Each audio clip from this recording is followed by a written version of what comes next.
গ্যাসের দাম বাড়তি, তাই ছাদের উপরে চুলো বানাইছে। যে বুসি আছে, বুসি লার্কি,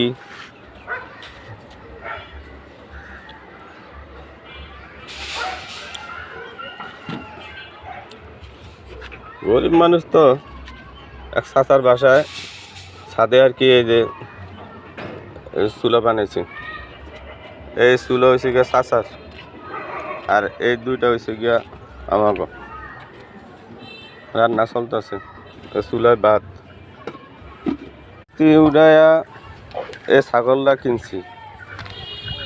আল্লাহর রহমতে ছাগলটা অনেকগুলো বাচ্চা দিছে,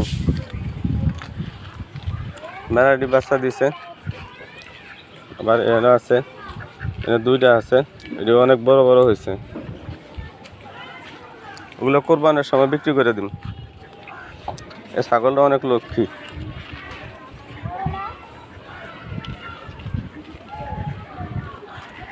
খাইতেছে।